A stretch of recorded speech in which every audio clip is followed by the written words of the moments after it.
Welcome back, everyone. Bridgington Bislam the third here, along with Kobe, and it's great to be back for my adventures at PAX. Of course, it's time for our fourth match of the day, Complexity versus MRN. We recently sat down with these guys and asked them something all pro asks themselves: what do you do when you're down in gold?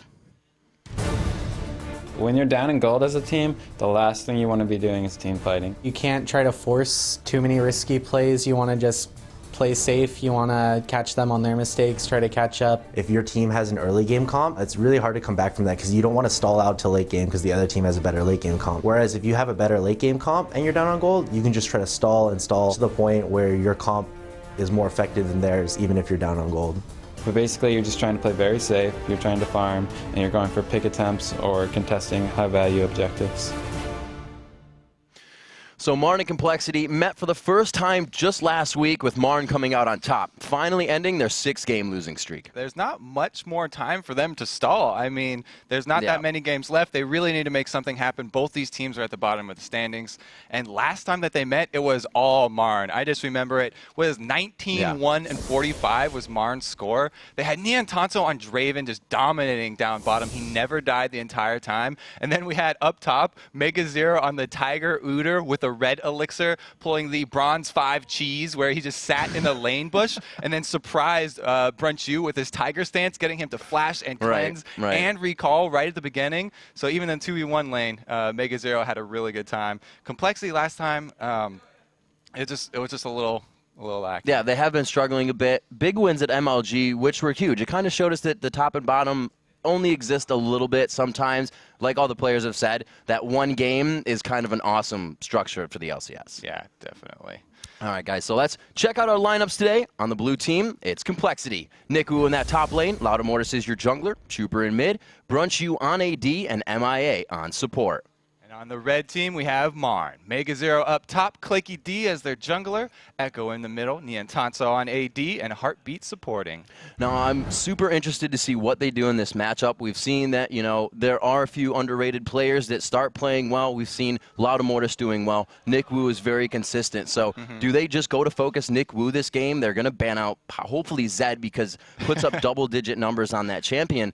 But there has to be a focus from MRN here to take it down. And I think Mega Zero could be the one to do that. Nick Wu is definitely an interesting player. I mean, he's really good at that one champion, and everyone knows it. But he's actually gotten that champion a lot of the LCS, which I really didn't expect. I thought it was going to be a permaban against them. Right. And he's actually been spreading out his time, trying to practice a few other champions to bring them up to that level so that he's not so easily banned out. Everyone knows his Shen also is pretty high up there as well. And he played really well on Darius as well last week. So I think he's broadening his horizons, expanding his champion pool, and it looks pretty good for them. So what do we see more or less coming out for MRN? What do they like to favor? What do their compositions say? I really like their bottom lane now, actually. I mean, even though Heartbeat is very new to support, he was a very flexible player, and they're always really happy. You can see they're pulling the wave. I like it. Heartbeat starting that one off. But you see, he's always smiling too, and he works really well with Niantanso. Even though Niantanso just joined the team, they played together before in normal queue all the time. They were both very high-rated players. Niantanso always smiling. He was at the top of the challenger tier. We always say it, over 1,000 points. And then he just got kind of bored and just to try new things, happy, and started losing stuff. Yeah, even Marna has said with Heartbeat and himself in that position, he feels like he can talk a little bit more because the AD carry is not usually the one making the calls or saying, hey, I'm going in, guys. Yeah. So as the support, you can say, you know what, we're going to catch somebody out. My ward's here. Let's make a move. So Heartbeat's loving that position a lot. They're also a really flexible bottom lane because both of those bottom lane players have played middle themselves on competitive teams. So this bottom lane has really been all over the map. They understand a lot of the game in general, and I like that the map awareness that they have. Indeed. Well, let's see what they bring in for a bottom lane. We are in a champion select here for your fourth matchup of the day. That's Zed off the board as well as there we go. So Marn, not going to have any of that from Nick Wu. They also ban out the coL. Probably a Chuper ban right there, as well as the Kazakhs. Those are both very Chuper-friendly champions. Very, very Chuper-friendly bans there. You won't see much from Chuper in the beginning of the match, but he will have those mid-game team fights, but then you got to watch out for the bloopers in the late game. So there's like a window you have to work with there with Chuper. So they're trying to take out every window of possibility for him. And again, the Renekton and Aurelia always targeted at Mega Zero. Nothing's changed there. He's very similar to Nick Wu in that aspect, that people know exactly what his favorite champions are. Yep. And we'll have to see if it gets to that point where he's been banned against him so much that he gets a little rusty on it. And, if you haven't played it in a long time, even if it was your main champion, then maybe someone tries to give it to him and bait him. Everybody loving this Nasus pick. Complexity going with the support, which we've seen a little bit more, but not as much these days. They The first pick that support? first pick support. You kind of say, hey, we have a bit of poke, but we have a bit of anything to show you now. Yeah, I mean, like the supports that you'll first pick, sometimes you'll see a Lulu, like CLG really loves that, and sometimes you'll see a Thresh. Right. That and Sona are really like very highly regarded supports right now. And then they work with a lot of different lanes, so they don't kind of box you into anything. Varus, a super popular AD carry that kind of sprung out of nowhere. We didn't change anything to him. There were no large, well, it changed minor things, but there were no really big buffs that he got. And then all of a sudden, he's just super popular. People realize the power that he has. It is great getting passive attack speed. Attack speed obviously being more expensive in Season 3. That's always great to have when you can give yourself free stats. He has so many things that normal AD carries just don't bring. Like he has a lot of crowd control, and he has percentage damage. So it definitely catches you off. Plus, it's magic damage, so that helps you a lot in laning phase because a lot of ADs and supports will actually stack armor because it's a very AD damage heavy lane. But he does so much magic damage, you can cut right through that. What's really fun about that too is you can kind of go for an E or Q kit throughout how you want to play the game, right? If you want to get that AoE damage down, and you can still get that with Q, but you can play more of a poke role. Yeah, very flexible. Interesting, hovering over Riven here.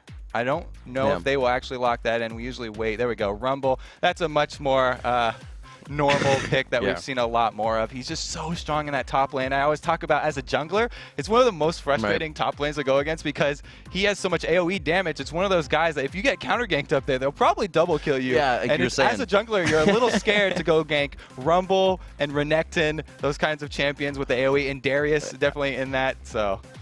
How do you play against something like that, especially if we're going to see a Nasus from the jungle? Do you just not focus on that lane and let your team know to play safe? So what I usually do if I'm going up against one of those really strong top lanes, and it is a 1v1 in the first case, I will gank it if I get vision or information on the other jungler. Okay. I have to be 100% safe sure. game. Yeah, you have to be 100% sure that you're not going to get counter ganked, and then you can go for it. Because getting one of those aggressive solo lanes behind early is really, really beneficial for your team, but you have to be sure that you're not getting counter ganked. And we see Fizz coming out here as well as possibly the Jace to kind of keep some range in, but switching around as they hover before locking in here. We do see the Udyr coming back in. I love that Udyr is getting so much more play. It really just means a team is ready to fight and brawl. Yeah, and reminding the viewers at home, this is patch 3.04. Yep. So this isn't the Udyr remake or anything. This is just Mega Zero likes that champion. He had a lot of fun with his tiger stance in the bush. He'll probably start a red elixir again if he's going to go tiger Udyr. It's so painful. And it's just so much burst.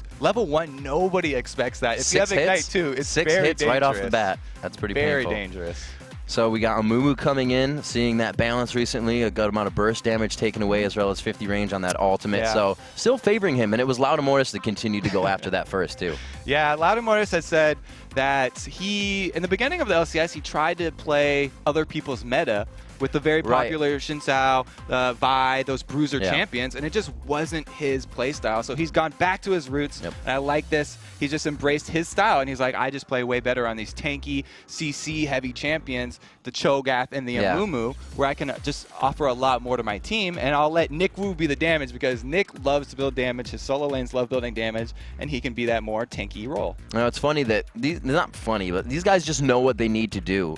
Being at PAX, being at MLG, talking to teams, they're like, who surprises you? Who's your favorite? I'm like, I don't really have a favorite, but people surprise me. And Complexity has been surprising me lately. And they're like, yeah, I wish Loudamortis would play more aggressive junglers. And I'm just like, I don't, Did you see the beginning? So people are like, yeah, we want to see that, but they know where their roots are. They know where the wheelhouse is, and they can still gain power from it. Yeah, it's definitely just a huge difference between the beginning, where he was just, it was painful to watch the vibes, and like Cop had that great clip where he just sidestepped I felt so bad for him, and now he just looks so much better. He carried that game. They beat Dignitas when he was Cho'Gath. And it's just a lot more, playing your comfort champion is definitely what you want to do. You don't want to fit into someone else's meta. Everyone in solo queue is always used to people raging at them if you pick something different. everyone knows I love the unique picks, so I'm never going to be one of those. Exactly. It looks like it's going to be a safe pick, actually, to really cut off the Amumu gank coming in here, or the Diana to come in. They have a lot of chances to stop that follow-up engagement that Complexity is going to look for. Yeah, I mean, there's just so much AoE on Complexity here with the Amumu and Rumble combo. If they can get a Leandri's on someone, there's so much CC that a lot of the other team is going to be CC'd, so that all that AoE is going to lay down and just burn the whole team, hopefully for them. But Echo, it's interesting that he's going back to his Anivia, because he said Froggen was the one that inspired him to play mid, and he was looking up to Froggen the whole time. And I asked him, how do you compare yourself against Froggen? And he's like, yeah, pretty much the same. Close. He's like, yeah, I'm pretty much Froggen for North America. I remember hearing that. So good. He is very confident. I'm watching. Very confident. I think everybody's watching now. Yeah. The statement has been made. Echo looking to bring out some Froggen play on Anivia here. The compositions say all-out fight team for Marn as they come in with Udi or Nasus. They have that Anivia, which kind of, and coming in with Thresh on support, which kind of makes me say, they can engage and disengage, because like you said, Complexity has that AoE team. They have the Amumu to just grab in and start the engagement whenever they Yeah, both of these teams look like they both are down for team fights. They don't want to go with global pressure. They didn't pick Shen. Nobody has teleport here. That's true. They don't feel like split pushing. They just want to go head to head and fight it out. But I mean, because Marn has some pretty good AoE of their own. Anivia is always great against that. If you can use that wall and get a fight in the jungle especially, jungle fights are amazing for Anivia. You can split off the whole team there. Then Varus can lock them up with the Varus ultimate. It's going to be interesting where they choose to have these team fights, because it could play out for Marn. All right, we'll have to see. Now on to Summoner's Rift. Ladies and gentlemen, coming in for your fourth game of the day, Complexity versus Marn. As Complexity makes their way out of the base, we see stock of a red pot on Brunch U. So that elixir is going to be coming in if they choose to focus the bottom lane. Makes me think they may want to get the swap in for that 3v1 gank and that red pot buff. We'll have to see. So people usually like switching it to a 2v1 lane versus Mega Zero, because he's admitted that's one of his biggest weaknesses. So they actually do start with that red elixir on both sides. Last time Brunchu was the one on the receiving end of the Tiger Cheese, where he got almost 100%ed right at level 1, and he doesn't want that to happen again. It looks like Mega Zero's got the same plan, though, a red elixir of his own. Just trying to see what both AD carries are running. We have Barrier and Cleanse.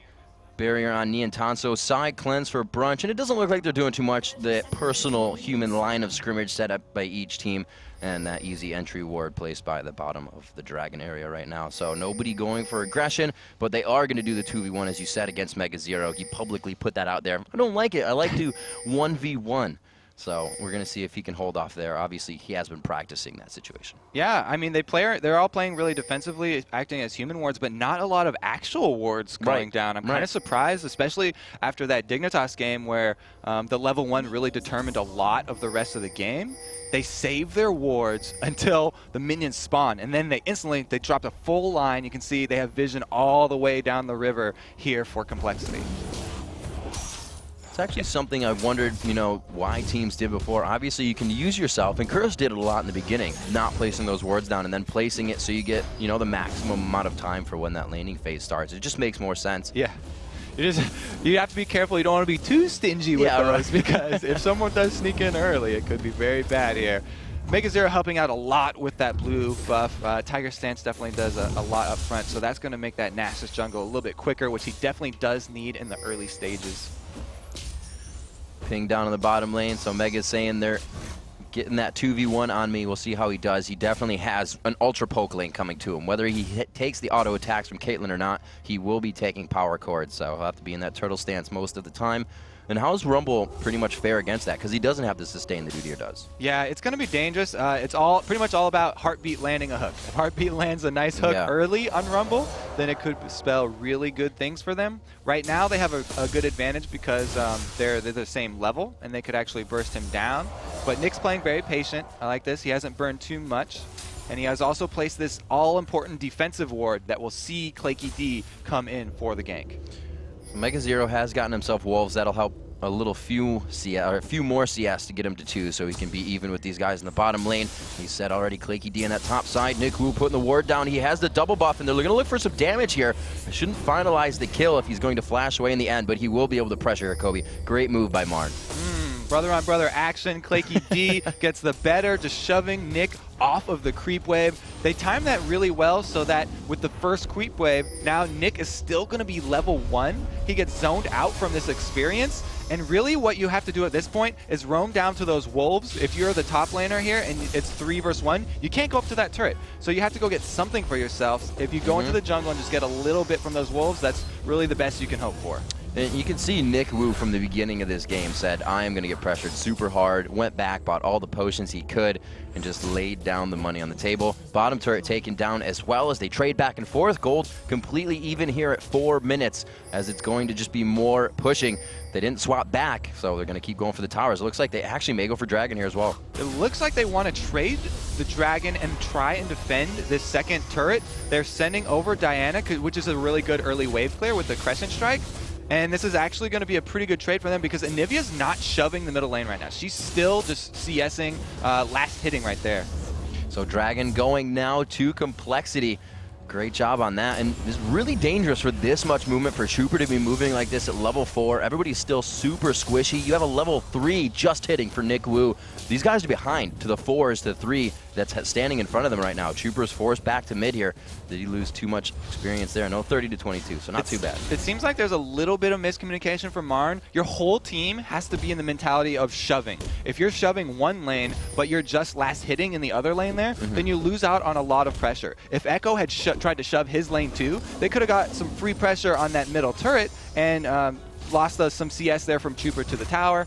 It's not a huge deal, but it is a tiny advantage, and in these close games, those tiny advantages mean a lot. Well, this is what happened in the beginning of Super Week, right? And I don't think either of these teams were ones to participate in it. MRN was the one to switch the lane swap back on TSM and be the first one to stop the fast turrets. So these guys, I think, have almost played themselves into a situation they haven't really been in. They're kind of floundering around until they can find ground again. But the turrets are working for them. They've got 1,000 gold now in favor of Complexity because of that Dragon. So it looks like Complexity is kind of working on the miscommunication you're talking about. Plus, we have seen a little improvement here from the 2 versus 1 laners. The solo lanes, neither of them died this time. Yeah. We were seeing pretty much 100% death rate in all the solo laners back in Super Week, and they played a little bit safer. Both of them getting their wards and getting out in time. Claky D going down. Wow, to 200. Oh my gosh, he goes down all the way. Are you kidding me? Constant poking for first blood. Very well played, and that is the poke that made the Sona Caitlyn lane so feared. It's like the next level of the Ezreal Sona lane that was used so often back when Ezreal was extremely popular. That was crazy. No dot damage after. They were just pretty much getting the last hits in there. I think a minion even got his hand in on that kill. 6 minutes in is going to be our first blood. Complexity gets a little more gold on that as it was a kill assist. Mega Zero now trying to recuperate in that top lane that just got a little bit harder for him. Yeah, you don't expect Sona to do as much damage as the AD early on, but she really does with a well-placed power chord there. And that's another drawback of having Ghost instead of Flash. I mean, it's a lower cooldown. It's better for repeated ganks because you can gank and burn a flash and then gank again with Ghost while their flash isn't up. But you can't get out of those situations that you weren't expecting and just save yourself. Now, MIA takes a pretty good little proc there from Tiger Stance. Turret's going to go down anyway, though. That's Mega Zero just knowing he's not going to go down in this situation. They don't have enough crowd control to stop a Nudir, so he's trying to just push them off, give them something else to think about. But they know on their side how much damage they can take as well, and they're just not buying it right now. Yeah. 7 minutes in, pushing from mid as well. Chuber kind of throwing down some damage there onto Echo, and Echo's out of mana, so he's got to be careful here. So Mega Zero, he knows he's pretty tanky. He's maxing his turtle stance first. He only put 1 point in that tiger stance, so he's not going very aggro at all, just trying to sustain and be a tank up in that top lane, trying to farm up. Meanwhile, we have the Nasus with the level 1 Q. It's only at plus 48 right now, using that fairly sparingly. You don't get that really highly stacked up until about 20 or 30 minutes in. Loudamortis gets a chain. Ooh, they do lock down on Loudy. That's going to be probably the death sentence, but Nick Wu comes in, picks up the phone and says, wait, he's innocent. But now Tanza wants it, goes in for the attack. Can he get onto the lantern? And they save that one as Chuper was right on the edge of picking up that kill. I like that move. Nick Wu trying to put his body over the lantern, because a good counterplay to lantern is actually putting your character right on top of it so that they can't click the lantern. That's really the only drawback that there is. Sometimes if you have a really big, like a Cho'Gath or something, a fully fee-stacked Cho'Gath, you can't even see the lantern, and they actually get in the way. Chuper now to mid to get a little farm on as we take a look at that 25 to 37 in CS. So you can see those swapped top laners are having quite a bit of trouble as the ADs and supports have been putting a good amount of pressure on both of those lanes. The junglers sit just about even along with the mids at CS. Really everybody's kind of finding that equal factor here. The red pot still for Mega Zero, so he could still kind of throw out a burst in a team fight if they go 1v1 with him. Yeah, Complexity are feeling a lot better about this one than their first matchup because they have that tower advantage and they also have the first blood. So they're sitting on a nice gold lead here, and Mega Zero going full on Chuper. He does have that pot, still doesn't decide to hit it. Looks like Chuper with that blue buff easily going to be able to put out more damage, and Mega Zero knows that as he backs off. Echo with blue buff here. This Anivia is great at wave clearing. He's past level 6, so it's fine. If you 2v1 me, I can just clear all day. He's going to be okay in that mid, even against the Caitlyn Sona, which is really just the most poke-heavy duo that we get. And it actually is going to probably come down to that. When you said that, you know, Anivia's ultimate going down, you think of what they were talking about last game with the siege clear of Nasus and that Spirit Fire. Spirit Fire on top of Anivia ultimate. Marn's never, or Complexity rather, is really never going to be able to get to these turrets late game, except for a few pokes. We'll have to see if Marn can really start to thwart that off. Right now, they don't seem to be controlling too much. They're trying to keep it in the laning phase here, Kobe. 10 minutes in, that one kill to Complexity, they're really not trying to make an advantage off of that. They're just getting Caitlyn fed now. Yeah, I like the Spirit Fire combo with a Tiger Udor too, because even though he's only got level 1 Tiger stance, the armor reduction from Spirit Fire, just at level 3 right now, is 30 armor. So you can get people almost down to their base. This early in the game, if people haven't built a lot of armor on an AD carry or something, you're almost going to do true damage with that Tiger, and that will just burn somebody down. They haven't really had that synergy. No ganks coming from a Claky and a Mega Zero combo, but Chuper wants a piece of Mega Zero. Oh, there's himself. Loudamortis in the bottom lane. He actually goes in. The ultimate from Varus comes out. Loudamortis taking a bit too much damage there. He throws down Curse of the Sad Mummy. He may go down first here. They should be able to turn this onto Nick Wu. Neon Tanso can just kite this one out. Attack after attack if he can get that ability out. Oh, Flamespitter just goes a little too far. Heartbeat trying to clean it up with the last attack, and he will be able to get the auto in.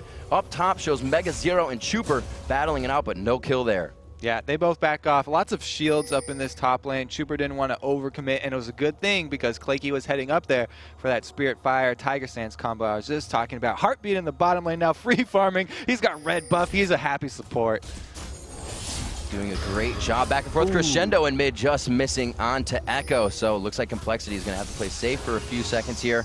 Chuper trying to come in and get some more harassment down. It looks like they may want this mid. Seeing Echo backing is going to allow them to engage. No! Chuper stops going in on Claky D, knowing it's a 3v1 still. Claky actually didn't even pop his ultimate there. Wasn't too worried. He got that initial burst, then he was like, okay, I can take this. And the Entanto going to back him up, though, and there's a lot more damage on him.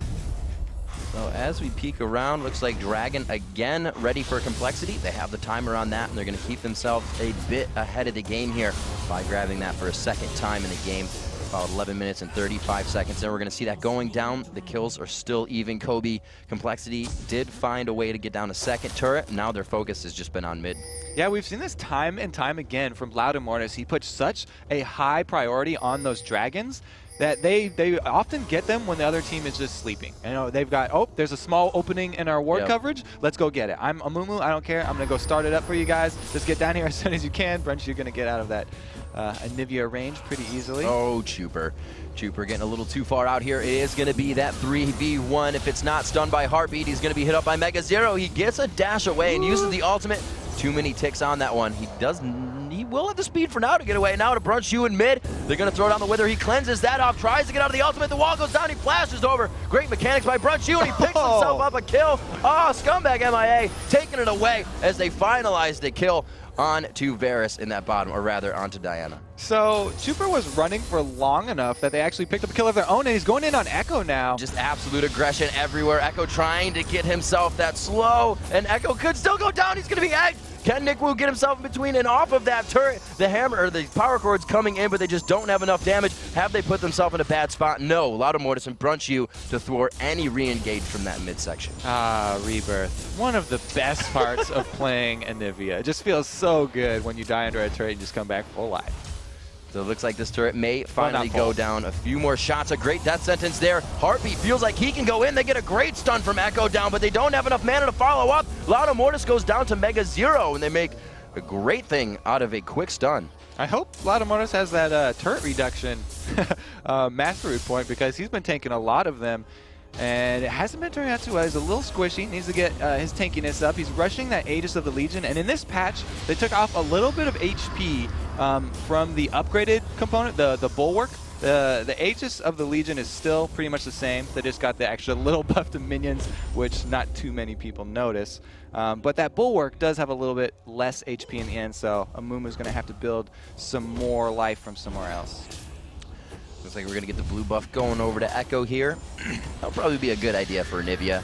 We're looking at 14 minutes on this one. The gold lead still just being very slow, and it's about to mean not much as we get into this mid game here. And that ratio of how much you are ahead just really starts to get smaller and smaller unless you have a 10,000 gold lead. And we're not going to see that. Both teams know exactly what's happening. They're adapting very quickly as well. We saw a lot of the swapping in the beginning, and now it's kind of back to that middle game that both of these teams know. Seems like they planned out the early games, right. Both teams really well. And then it's kind of that North American curse where a lot of them don't think too far ahead, unlike the Koreans going like planning 30 minutes in where they know exactly what things they're going for. But I'm really looking at Mega Zero right now. I want to know if he's going to actually go for those boots of swiftness that he got last time, or if he needs to rush that tenacity, because the team Complexity has a lot of CC and a lot of AoE CC that he needs tenacity. Like, you have to have tenacity from somewhere. Are you going to get it from the boots or to swiftness and grab it off something else? Not running cleanse, so that could be bad. Trooper getting pulled in there, and it's actually going to be Heartbeat throwing himself in. Trooper goes down on the initiation there. They finally get the tower down. A great crescendo to disengage, but will they have enough to get back in? Wither was on cooldown. Looks like MRN enjoyed the fight. They're going to step back. They still have a blue buff up Anivia, but Claky D, now without his ultimate, doesn't feel like he wants any more. Going to recall as well. Niantanso going to go purchase. Niantanso right now sitting on a BF sword, so he's probably going to pick that up. And once he, yeah, there we go, combos that with a red elixir as well. Good for that little extra damage. They know it's getting tight. You see, most of the time, 90% of the time, when that turret goes down and there's 4 on the heels of it, you will get the engagement. For some odd reason, abilities don't go out or anything. It's just that time to push the other team back. And it might be the next time we see a fight for these two teams, because it's been very slow paced. Dragons for Complexity. Marn, like you said, kind of sleeping on them, or maybe even just disregarding them. We've seen teams, Team Solomid and Counter Logic have all had phases where they're like, it's not worth it to go for a dragon. Let's see what happens. But Complexity seems to be making good use of them here. 3,000 gold lead as they are down 5-4. Yep, a good ward there by Marn. They put a pink ward down at Dragon, so they don't want to miss out on the next one, because they know for sure Loud Morris is keeping track of that Dragon timer. Looks like they are going to kind of hover towards this bottom side, only leaving Mega Zero through that top lane. He's going to farm it out. Bought that Phage really early to kind of ward off any of the split push that Nikwu hasn't been doing yet. And that's kind of one thing that you hear is, how do you beat a split push? It's either you split push better and harass their split pusher, or dictate the game and throw everything down one lane. And really nobody's doing either yet. Yeah, Complexity, they really want to fight when they have all of their AoE ultimates up. So as soon as they have that Sona Crescendo back, if they are able to combo it with the Amumu ultimate and land an ultimate from Nikwu on top of it as well and burn everyone. Ooh, Chuper flashes over for this. Chuper's going to get some good damage down here. Niantanso tries to attack back. He will have a little bit of lifesteal on this, and he gets himself out. Chuper cannot finalize the kill as he did not hit the Q for his ultimate. The damage just wasn't there. A pretty good trade, though. The Diana flash for the Niantanso flash is actually a good one. Varus doesn't have any innate escape of his own. Right. So without that, it's going to be a pretty big deal if they're able to land that AoE CC down on the Varus as well as the rest of the team, because if they take him out, that's a huge amount of damage gone from their team. Echo right now, not really a threat. He's built basically all mana. He's got mana and a little bit of magic resist. So he has not completed his big power items. He's still just looking for the wave clear and keeping his ultimate up. Now, it actually looks like Udyr as well is building a little bit more damage than he is tank. Where are they going to get that tank from? Because Nasus is kind of there. Yeah, Nasus is definitely going to be the focal point. They love baiting with that ultimate And if you combo that with the shield from Locket, it actually catches a lot of people as surprise. We saw Reggie overextended there, dive, and it looks like Loudamortis going in. Loudy goes in. He does get a good one. Pulled in by Heartbeat. He's got 3 in range right now. He locks them down. Niantanso's on the other side of the wall, waiting to be pulled in, and it looks like a crescendo across 4 of them. Who's going to be able to turn the damage down? Carpy and Claky D just finding themselves going down quite fast there. Complexity taking complete control of the fight, and Brunch U just about 100 health, or 100% HP, I should say, makes it out with a double kill. I like how Nick got a Giant's Belt because a lot of Rumbles, Echo actually going to be in trouble too. He wants to poke a little bit. He doesn't have any flash up, and Anivia is one of the slowest characters in the game, so this could be dangerous. I don't think Niantanso needed to lantern himself into that fight. He was beautiful on the other side of the wall. Brunch harassing as they take down Dragon once again, this time in the eyes of Marn. So Marn's going to have the timer on that, but a 3rd Dragon in a row consecutively. That's what all of in a row and consecutively mean going to Complexity. Yeah, it was pretty interesting there. Even though Loudamortis didn't get over to Niantanso to ult him, he flashed in to ult Echo instead. Niantanso was up on that ledge in the short range of Varus. He felt like he couldn't add to the fight, so then taking the Lantern in, he almost took the Lantern right into the crescendo. He was barely on the edge there, and it got the rest of the members, so it was a great fight there from Complexity, even though the Flash and Mumu ult went after the AP carry instead of the AD carry. Worked out really well. 8-6 here. We're moving up to 20 minutes on this one. We'll just look at the mini map. What's going down? Looks like top lane is going to meet at the river, so we're pretty much even on the push there. Mid as well, and actually all the lanes are resetting right now, so nobody's looking for too much aggression or too much pressure. Like we said, Echo coming in, Claky D coming in on Nasus and Anivia. Huge siege clear if they even do want to take this into the late game, so they can push off Complexity as much as they want and really bring it to an objective fight later.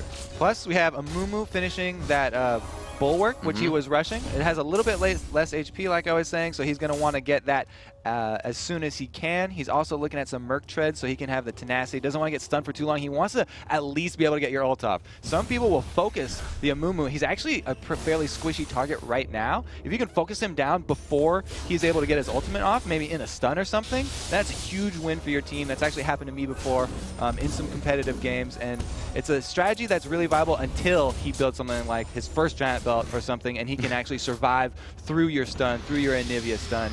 Start shredding some magic resistance in there and help out Diana in the fight. So we'll see. We really haven't seen the initiation position for Marn yet where they can wall off after that Amumu wall, where they can find the situation where, yeah, you've got us, but your team's not getting in. So we'll see if they can really bring that into fruition for this next fight. It's going to be all on Echo, and really the placement of if Niantanso can bait one in, because that's the only one that's going to get a flag toss. A bandage toss. Yeah, with the Loudamortis flash being down too, fighting in the jungle would be really beneficial for Marn. Like I said, using that Anivia Crystallize inside the jungle would be huge. If you can get the Amumu walled off, you don't have to kill him before his ultimate comes up. You don't have to focus the tank at all, and you can focus the DPS dealers, which are going to wall off probably. Trooper will be diving in there, and since he doesn't have a Zanya's Hourglass or anything, he'll just explode. This is pretty interesting here. The Mega Zero hasn't been with the team. We haven't seen him in too many fights except for when, there's a turret ready to be defended. And he doesn't really have any items that are going to come in the next few minutes. He has 986 gold that are going to be a huge impact of damage, and that's what these guys need right now. It's kind of I'm not going to say mediocre build, but he doesn't have a lot of tank, and he doesn't have a lot of damage, so it's in the middle. Yeah, I'm happy that he went with the early tenacity, though. At least he got his Merc Treads, so he won't be locked down for as long by all this AoE CC. So the other option would have been going with that Zephyr and then combining that with the Boots of Speed. Right. I like the route that he went, though, because he is going to need a little bit more life to stay in there. He did max his Turtle Stance first, though. So he's looking to be that stun bot, walk around, just lock up single members at a time. There's a Crystallize getting Brunch. They try to grab him down. Good damage coming in from Echo there. That was what they wanted. Really the first time we saw them try to outposition Complexity there. So Marn definitely adapting to these fights here at 22 minutes. Looks like they're going to have to wait for that to come up once again. They are being patient, though. And this next fight is really going to turn the tide of who's going to win the next few. This is huge because there's an Infinity Edge on Niantanso right now. So that power spike just came in right when they needed it. And they actually feel confident. They're chasing him off the turret right now. You have to be careful. The Amumu ults up. The Rumble ults up. The Sona's ults up. So there's a whole bunch of ultimates that are ready to pop top. Complexity wants to use everything at the same time. It really offers we want to engage, we messed up, we'll disengage. We want to engage, we'll disengage. They have so many chances to go in and out, and we see MRN realizes that. They're just on their heels. Echo's right there in the beginning. Claky D's looking for a fast wither if anybody gets too close, and there it is, the Spirit Fire on top of Anivia, all superior wave clearing. Yeah, and they're really looking for the late game outplays here. MRN, Echo went with the mana stacking build that we usually see on something like Rise. He went early tier, and then he went Rod of Ages after that. So his power is going to be scaling up really nicely into the late game. And as we've seen from the teams like formerly CLG EU, now EG, Anivia, one of the best at stalling out. Absolutely. Could be looking at that 50-minute game here. We'll have to see what the watches say for these players and the determination. 36,000 to 30,000. And that gold lead is starting to take a little bit of a hike in favor of Complexity here. It's starting to mean somebody's pretty fed on that team, and that fed is going to be going over to Brunchy right now. 8,900 gold to himself, 7,200 gold to Niantanso right now. So definitely the stronger AD carry there. Yeah, talking about looking to late game, it looks like Claky might have switched his ideas as well. He's put an extra point into the Siphoning Strike before he maxed out his Wither, and his Siphoning Strike is already up to 156 extra physical damage on top of that base damage. So he's starting to look towards a little bit later and farming up his Qs now.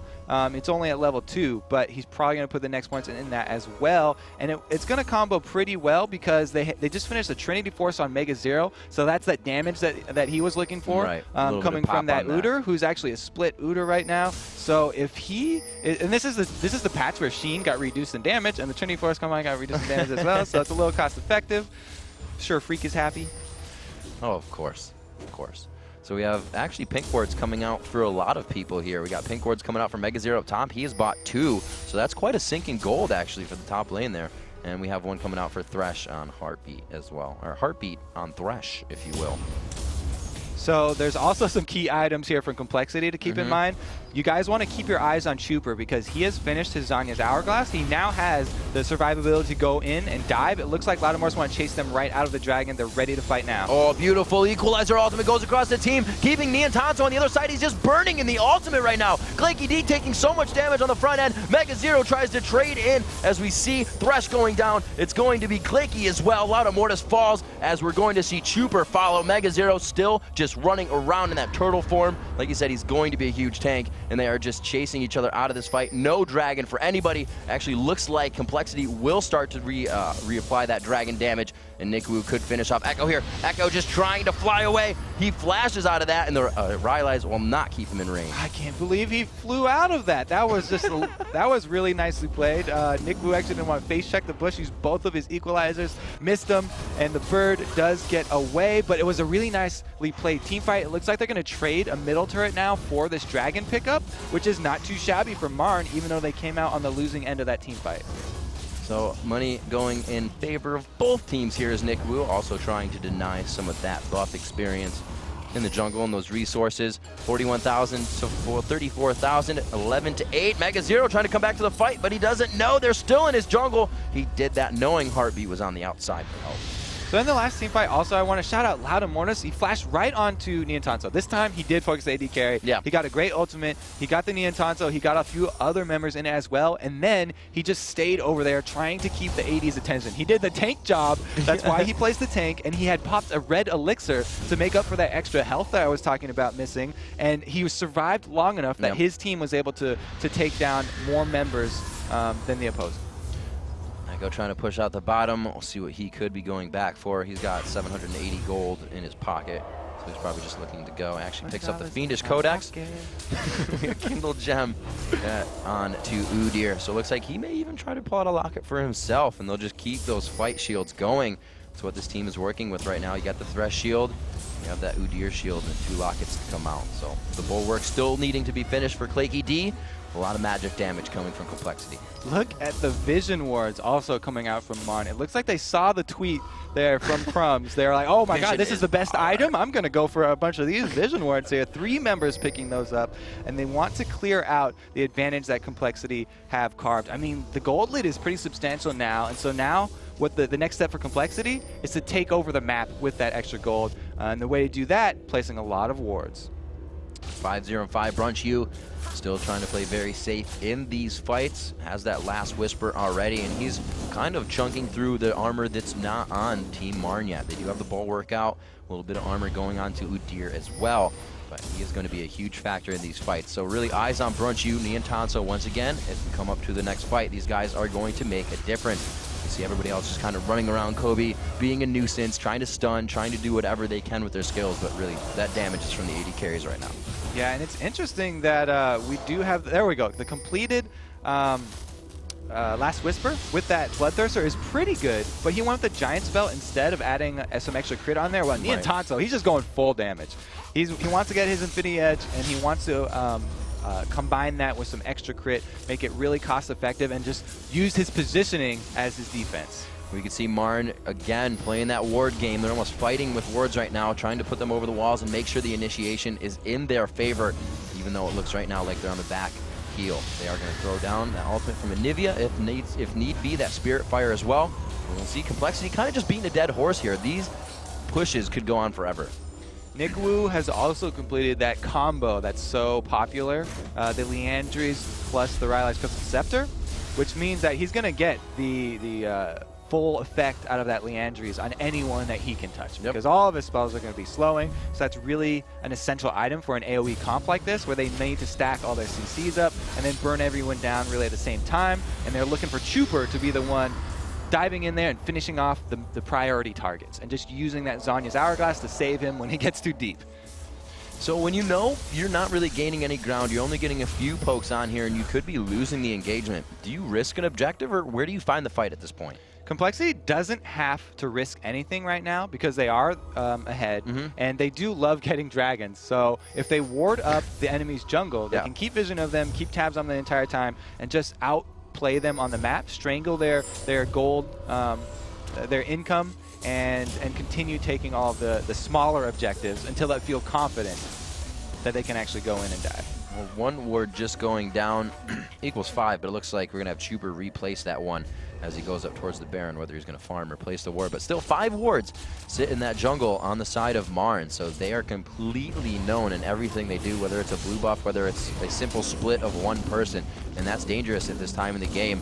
Small mistakes surmount to big mistakes, and really that final mistake that can't be made. 30 minutes in now, 47,000 to 39,000.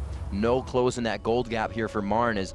This is where MRN usually starts to shine. They like being on the back foot. They usually perform very well, and they figure out where to get in these fights. And this is what we've been saying they've wanted. You know, you get Nasus to that spot, Mega Zero can get tanky as well as get that damage out, the double locket to come in the fight. They finished their bulwark now, and I think they're almost ready to get in. Yeah, Nasus is feeling pretty good. He's got a Siphoning Strike up to level 3, and it's at plus 195 physical damage, so he's almost past that 200 mark. And as the game goes on, it's really easy for him to farm it now, since when you level up your Siphoning Strike, the cooldown goes down. Sona gonna get caught. MIA getting caught out there. He did have to flash. Mega Zero was easily able to catch, also expending the exhaust from MIA. There's the hit down. MIA, he wastes a crescendo as well, which should be up for a next fight, but it could be needed for Baron now. There's the late game outplay, as I was talking about MRN looking for. It just happened that it was Mega Zero this time. That Tiger Udyr will catch you off guard even before the change. He has plenty of speed. Why would you take that Echo?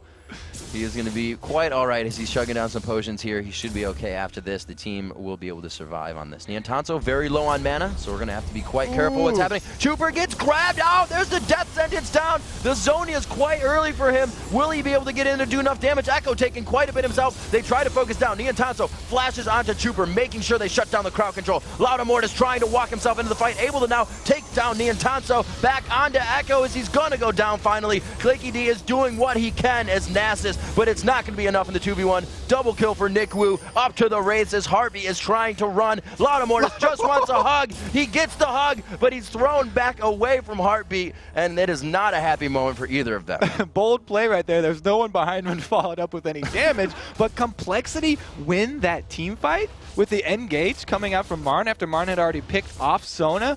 Really, that spells bad news for MRN right here if they can't still win one of those. Especially Chuper being the initiated on. He had to pop Zonia so early. Complexity enjoying another dragon to themselves this game.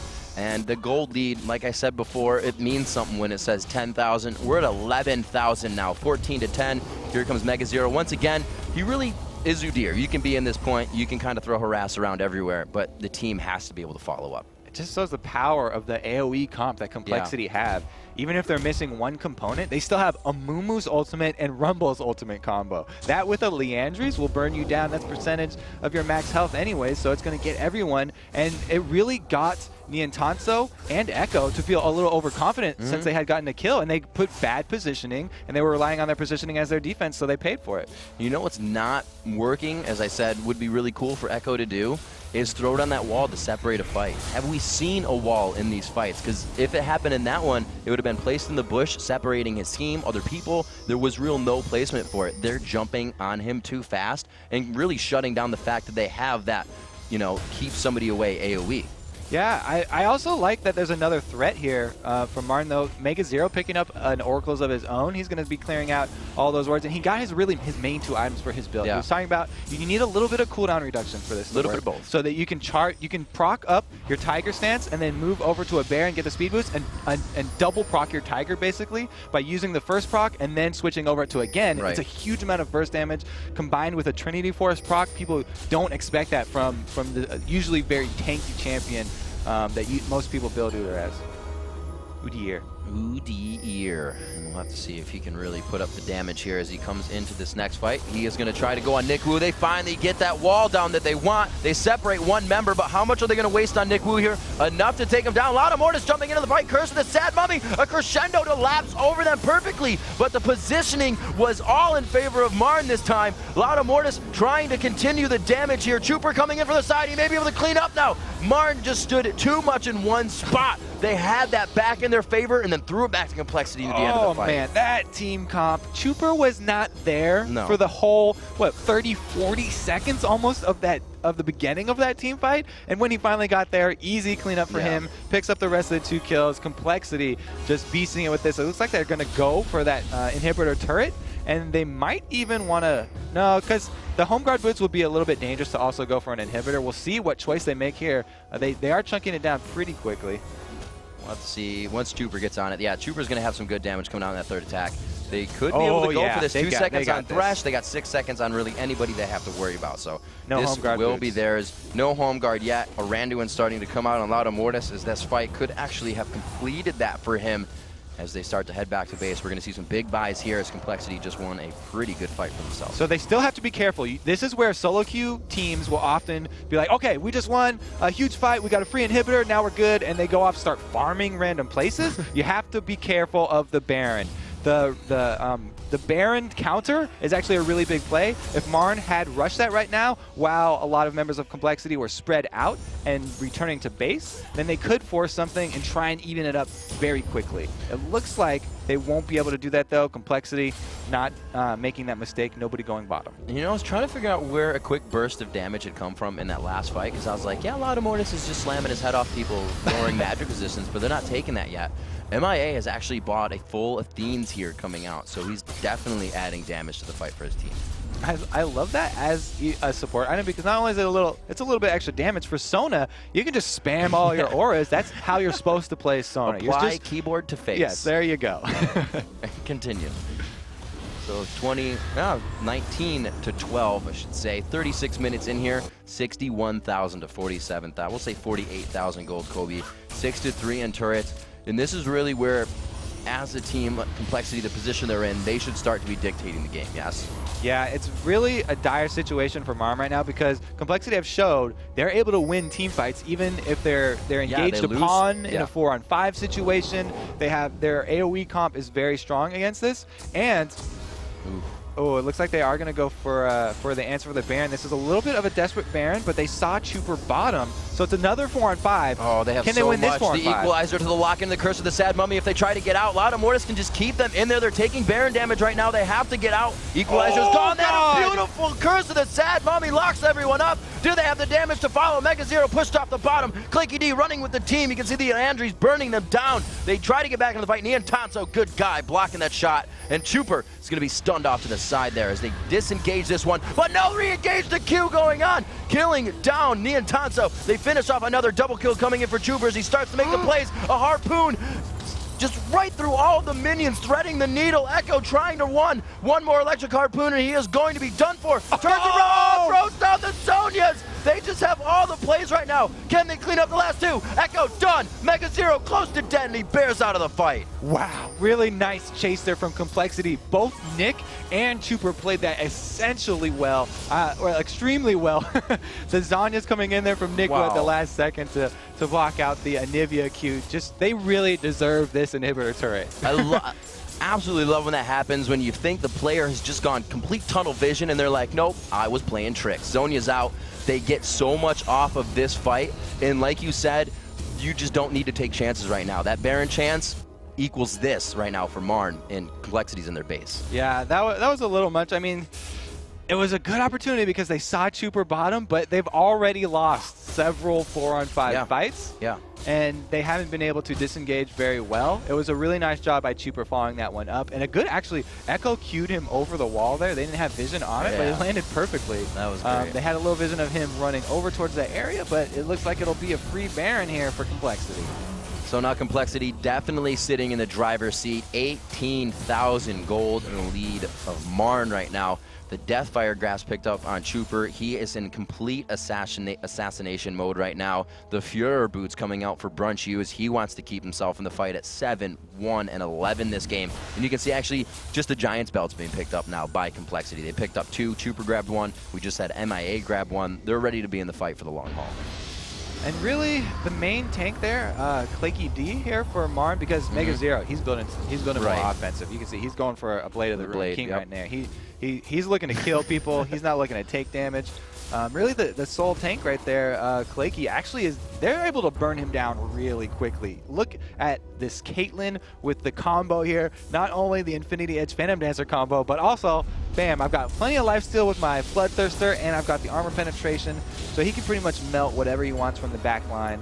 It looks like they're going to go back over here and just shove the bottom. They've got 2 inhibitors down already. They can take their time, even if they felt like it, grab Dragon for extra gold. Really props to this game so far here, 40 minutes in. Loudamortis and Nick Wu just really, and you'd say Chuper, setting everything up for Brunch to just stay on the outside and pick up these kills. Everybody actually has got a good spread of kills across the board. Even we have MIA 2, 1, and 17 right now. Looks like they're trying to thwart off this last turret, and that turret is prepped for whatever they want. If they want to go around, just take it out and continue to turn this base into shambles, they can do so. Kobe, 40 minutes in, it could be Complexity's final push here. Yeah, Baron buffed up. They've got all their AoE ultimates. Caitlyn's ready with red buff. She does get caught, though. Brunchu is in the lock in there. He does use Cleanse and Flash to get out. We're watching Curse of the Sad Mummy on a Niantanso. They drop the AD carry. They drop Mega Zero. Claky D is going to follow, and he's the tankiest. That spells bad news bears for Marn, and the Nexus is going to be open after the turrets. Complexity dominating throughout the game. 20,000 gold lead to end it off, and the Nexus is in their sights. Yeah, bad news for a Bear Udyr. He wasn't able to get, even with a little tenacity, there's way too much AoE CC there. He wasn't able to get any of his damage off. He built like a bruiser, looking for some 1v1s, maybe even 1v2s he was happy to go. But a full 5-on-5, Complexity just built AoE central there. I really thought that was going to be an awesome composition. Like you see somebody choose a Karthus or an Anivia to keep everybody off the back line, or kind of keep a huge initiation to be a little bit slower, but they dove right over Anivia ultimate. They dove right over anything put in their face and would just play it correctly. Like you said, winning many 4v5 fights when they had to. They lost Nick Wu in that fight instantly, and there wasn't really anything big used on Marn's side, just regular abilities, and then they weren't able to capitalize on the next fight. So, like I said, it's kind of that part where we saw all these teams doing the lane swaps and doing everything, and then you get to mid-game, like we said, and they kind of don't have a strategy from there. Yeah, it's pretty funny, actually. Both of the teams that were tied for last place, GGU and Complexity, both got wins. They were really hoping to separate themselves from the other team to say, oh, we're not last, he's last, but they both improved. They both get their wins, so that tie is going to last a little bit longer. Absolutely a great game by both teams, though. We kind of saw a little bit of something new from each. We saw, not that's new, that Thresh on Heartbeat and whatnot, but their composition now, how it played a little bit. We saw that Complexity is putting a little bit more focus on Brunch U, at least in this game, as the AD carry, allowing him to really sit on the outside and get kills. So everybody's kind of adapting mid-season here. Yeah, they had him, Caitlyn, just super long range. Since they had so many other like AoE CC things for the team to watch out for, he was able to just fire away from the back lines. Right on, guys. So up next, we have an interview with MIA from Complexity, and then it's Team Solo Mid versus Dignitas. We'll be right back.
Welcome back, everyone. We are joined by MIA from Complexity. Congratulations in the match. Now, I have to ask, we've seen the kind of swap, the split push going on from everybody.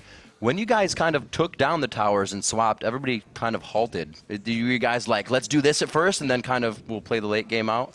Well, we had Caitlyn Sona, so we knew we would have a lot of early game pressure. Okay. But once we took bot tower, we would take top tower, we went middle, but we made the mistake of letting Anivia get blue. And so for the duration of blue buff, we couldn't take mid tower. So we would just sit middle and we were like waiting for blue buff to go away. So I actually want to ask about First Blood. Up top, you guys just kind of chunked him down under the turret. Were you as surprised as he was? I'm sure he was not expecting that burst damage from Sona. We were definitely surprised. Like, he stepped on the trap, and we were like, oh, okay, let's just, put some D on him. But then he just started dying. Brunch didn't even pop his 4-pot. He still had 4-pot after killing him. And we were like, what? Clicky free? What's happening? And then a little bit later into the game, it seems like they were always able to engage on you guys 4v5 whenever they wanted. They would catch someone out, but you were always able to turn it around. Did you guys always plan on using that AoE heavy comp? Is that something you guys have practiced a lot? Oh, yeah, that's what we do. We like to get one person down, we let them die, and then we're like, oh, now we're going to bait them into the AoE fight. That's our plan. No, it wasn't planned out, but since we played the team fights correctly with the AoE, we were okay with the 4v5 even after we knew someone had been picked. So lately, you've been playing a lot of Thresh. Why does that connect with you? What is it about Thresh that allows you to play that as such a good support? After the lane phase, I like to look for picks. I want to find who's out of position. That's my favorite way of playing, and that's just how I roll. And so Thresh really works with that. It's my favorite pick for sure. How does the team, correlate to that? Does that work well with everybody? Are they cool with you just kind of going gung-ho sometimes? Oh, yeah, of course. Like, they're just like, when I'm playing Sona too, it's the exact same thing. I'm sitting there saying, I have flash. Who can I flash ulti? It's kind of like a joke for me now. It seems like you guys have really improved a lot from the beginning of the LCS. What do you think are the main factors that have caused you guys to just improve your game so much? Well, we've worked a lot on our team comps especially. That seems to be the redeeming factor anytime we win a game. Versus Dignitas, we had the poke comp, and today we pulled out AoE comp versus MRN. And so that seems to be our strong factor, and we're going to really push up for that. You specifically as a support, you said late game you like hooking people, going, being the initiator and stuff. What do you think are the main factors in a really good support player? I would say positioning, but I got caught today. But really, it's a lot about positioning. So when those mistakes happen, it's bad. But if you pull it off correctly, you can get really good picks off as a support, and that's a really good thing to do. You seem like you guys focused on getting Brunch a lot more fed this game. Is that just kind of the way it happened, or was that a main focus? I don't really know how he got fed, honestly. I was kind of just running around and like healing and like trying to put pressure on towers. So I don't know where he got all his kills. It was mostly from creeps, I believe, because we didn't have many kills except on Clark top lane randomly. But so it just happened. It fell into place. Brunch went to lanes and just got really farmed while we were pushing. But that's one thing for sure. When we're in lane and pushing, we try to let him have most of the CS. Right on. So I want to ask about dragons as well. It seemed like they're very important to your team. And Loudamortis is usually the one to start them. Is he the one keeping track of those dragon timers and making that call? Or is that the support who making the mid-game calls and going for the dragon timers? I'd like to say it was me, but no, usually it's always Loudamortis. He really pushes for the objectives for his team. He really rallies us together. So what was up with the level 1? You used a lot of human wards, and then right before the laning phase, you guys kind of dropped a load of wards down. Was just to pretty much keep Loudamortis safe? Yeah, when we run a Mumu jungle, people like to invade us a lot. Yeah. It seems to be like a trend. People just like see a Mumu and they get like the bloodlust in their eyes and just run at you. And so we actually started with the forward start so that they couldn't invade any side. And since we did that, we knew we would have pressure in any lane we wanted. And so that's the point of like running Kate Sona and then warding up the entire river. So there's an interesting discussion about the gaming houses. Some people prefer having an office that they just go to sometimes and living separately. And you guys are all really close, and you live in the same place, and you play in the same place, and you're pretty much around each other 24/7. What's really Complexity's philosophy on the gaming house and how it should be separated? I like it as one. Like, my life is my work right now, and I like it that way. And I think my team is really embracing that too. I know other teams like GG, M5, formerly M5, they like to keep work and life separate, but it kind of works well with our team. All right, and final question. It's kind of a weird one, but when you came up here, you saw that you guys were up 20-some thousand gold, and you kind of had no realization that you guys were up that much. Is there anything in a game that'll tell you guys it's safe to fight, things are safe to go on? Obviously, when you started winning 4v5, that kind of clues it in. But do you guys ever kind of take that factor into account? We were more about positioning. We don't really think about how far ahead we are and what we can abuse because of that. And so that's why you could probably tell that we stalled for maybe a little bit too much longer than we should have been. But it worked out in the end because we try not to throw it. The most important thing was that we tried not to throw. I think that's a good point to always look up. Yeah. All right. Congratulations in the game and the rest of the matches at the LCS MIA. Now it's time.